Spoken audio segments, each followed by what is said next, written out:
Marami nang tumigil sa Facebook Reels dahil sa 10 dahilan na ito. Not literally tumigil, pero sumusuko na. Dahil sa dami nga ng mga content creator, marami ka na rin mapapanood na umaayaw na talaga sila. At iba't iba nga ang kanilang mga dahilan. Na alam naman natin na ang Facebook Reels sa ngayon ay totoong laganap na ang mga gumagamit nito.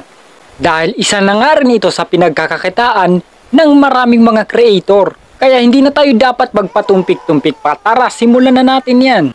Unang-una sa lahat ay mahina ang kita. Yun ang nagiging dahilan ng marami kaya umaayaw na, tumitigil na, sumusuko na. Dahil sa ang ilan ay sumahod na. Pero hindi sila makontento sa sahod nila. Bakit? Iniisip nila na napakababa ng sinasahod nila. Ano nga ba ang dahilan bakit mababa ang sahod? Dahilan kaya mababa ang sahod ng isang nag-Facebook o nagpo-post sa Reels ay ang content na ipinopost niya mismo sa Facebook Reels. Ang iba kasi ay nakatingin na agad sa kikitain na 6 digit. Pero ang katotohanan ay nagsisimula pa lang sa Facebook Reels. Na ang katotohanan naman ito ay hindi talaga tayo agad-agad kikita ng malaki sa simula. Kaya kung nagsisimula pa lang, hindi dapat umasa na sobrang laki na agad yung kikitain. Ang katotohanan nito ay talagang hindi naman mababa ang kinikita sa Facebook. Ang ibig sabihin lang, dumedepende sa content mo ang sahod mo. Kaya yung mga nakaka-experience ng mabababa ang kita dito sa Facebook Reels, yun lang ang inaabot na capacity ng kanilang mga video na pinagkakakitaan. Next is, napakaraming restriction. Ito na nga ang iniaangal ng mga content creator kapag ka nakaka-receive ng mga restriction. Lahat ba talaga ng content creator ay nire-restrict or ang dahilan lamang ng ipinost sa Facebook Reels? So, ibig sabihin lang, hindi naman talaga lahat nire-restrict. Marirestrict ka lang, yung ipinost mo ay talagang nakitaan ng isa sa way para ma-restrict. Kasi meron naman mga content creator, bibihira magkaroon ng restriction. Ang totoo kapag ka ang isang content creator ay nababiolation, ibig sabihin lang ay hindi sununod. Ang isa sa way ay magkaroon tayo ng maingat na pagsusuri sa mga pinopost nating video. O pwede pa ay talagang mag-research tayo ng maayos. Halimbawa ay nag-start ka pa lang dyan sa Facebook Reels, from the start ay nagagawa mo na yung gusto ni Facebook. Kapag ka nag-post ka, hindi ka magkakaroon ng violation. Ang totoo, mahalaga yung violation. Bakit?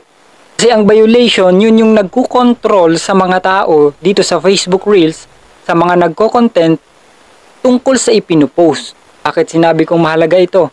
Kung walang violation, paano na lang ang kalalabasan ng Facebook? Ano kaya ang mga content na ipinopost ngayon sa Facebook? Baka matagtad yan ng big letter PRN. Kaya dapat ay masunod natin ang mga policy para wag tayong magkaroon ng violation. Ito pa ang isa sa inaangal ng iba. Napakahigpit daw ni Facebook. Kung ako naman ang tatanungin kung totoo ba talagang mahigpit si Facebook, para sa akin tama lang ang ginagawa ni Facebook. Giging mabigat lang ito mga merong mga violation, mga merong restriction. Ramdam na ramdam nila yung higpit ni Facebook dyan. Kasi nga, every post ng video, may restriction, may violation. Ang halimbawa nga lang yan, kung meron kayong grupo, kung gusto mo na disiplinado talaga ang binuo mong grupo, ay kinakailangan mayroon kang ipapatupad na batas dyan. So, tatakbo na maganda yung flow nung samahan ng grupo. At kung ang bawat members ay masunurin, talagang magiging maganda ang samahan. Parang si Facebook lang yan at ang mga content creator. Ngayon, alam na natin ang dahilan ni Facebook or ni Meta kung bakit ganyan ang platform na ito. Ito pa ang sinasabi ng iba. Malimit ay napapanood natin ito. O kaya naman ay malimit mababasa natin ito sa comment section. Sabi nila napakahirap naman magkaroon ng maraming views dyan sa Facebook Reels. Mahirap nga ba talaga magkaroon ng views? Ang totoo kapag ka nagsisimula ka pa lang, hindi talaga agad-agad magkakaroon niya ng maraming views. Sinabi nga ng iba na napakatagal ko na, bakit wala pa rin akong views? Ibig sabihin may problema sa content na ipinopost niya. Bakit ko nasabi yan? Kasi nga na-experience ko na yan. Inside of 1 year na nagpo-post ako dito sa Facebook Reels, nung nagsisimula pa lang ako, talagang napakahirap humakot ng views. Pero sa ngayon naman, okay naman ang flow. Hindi ko naman sinasabi na milyon-milyon ang views ko. Nakakaagapay ito sa gusto ni Facebook. Kaya kung isa ka man sa merong kakaunti o hindi dumadami ang views, hindi dapat mawala ng pag-asa. Tuloy-tuloy mo lang yan. At isigurado ko sa iyo, kapag hindi ka tumigil, magkakaroon ka rin ng maraming views. Ang views nga na yan ay napakahalaga sa isang content creator. Kaya sa lahat ng mga viewers dyan, thank you so much sa patuloy na pagsuporta nyo sa akin. Sunod ay pabago-bago raw ang algorithm ni Facebook. Obserbasyon ko naman, ganito kasi yon. Example natin ay sa pagluluto. Pero nagtanong sa'yo, binabalik-balikan ka kasi ng customer. Bakit gustong-gusto sa'yo lagi bumili ang mga customer mo? At napakarami mong customer. Sinasabi mo, meron ka kasing secret recipe. Kapag ka sinabing secret, hindi mo sinasabi yon. Ganon din si Facebook. Isang paraan din yon para lumago pa yung kanyang platform at patuloy na kumita ang bawat mga content creator. Next is laging namumula ang dashboard.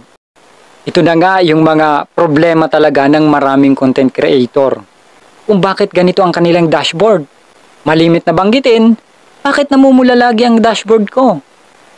Ang isa sa dahilan, ang dashboard kasi, isa yan sa way para ma-monitor mo yung ipinost mo, yung bagong post mo ngayon.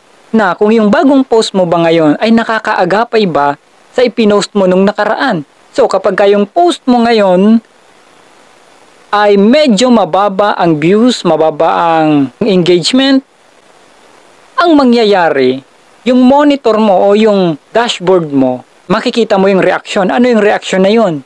Yung pamumula niya. So next day ay gumawa ka na naman ng content or nalagpasan ng bago mong content yung mga past video mo. Naging green yung dashboard mo. Yan ang dahilan. Kaya pabago-bago ang dashboard natin. Kaya hindi tayo dapat matakot, hindi tayo dapat mangamba kung bakit ganyan ang dashboard natin. Sabihin, normal lang na mamula ang dashboard. Pero wag nating pababayaan na lagi na lang yan namumula. Gumawa pa rin tayo ng action para magkaroon pa rin yan ng green and the other day or sa mga susunod na post natin. Sinasabi naman ng iba, itong sunod na to, hindi makuha ang star earnings. Ito na, napakarami ko ng star earnings. Sabi nung isang nag-comment. Gusto ko nang ma-withdraw, hindi ko ma-withdraw. Ano kayang dahilan?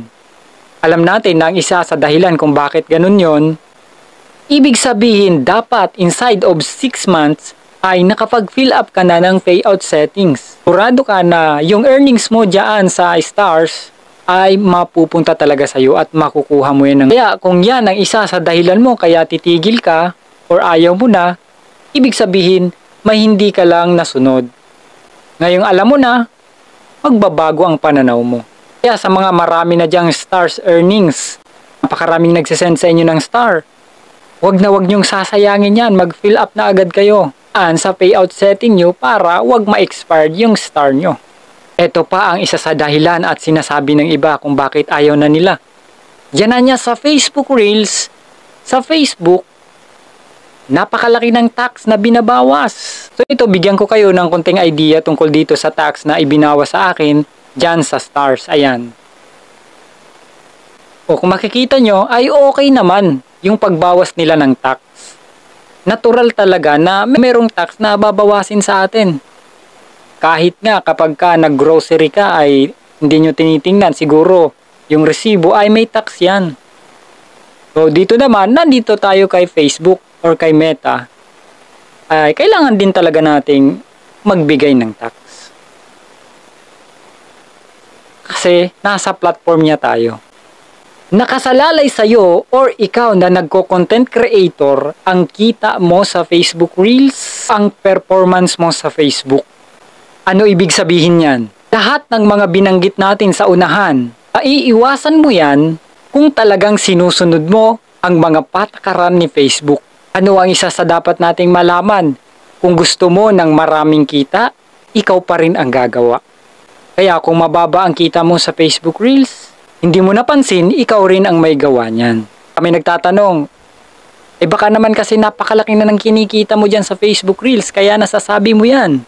So ako naman, sapat lang naman ang kinikita ko dito sa Facebook Reels.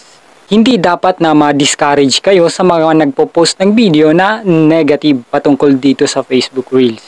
Gawin nyo lang yung mga gusto ni Facebook at makukuha nyo rin yung gusto nyo.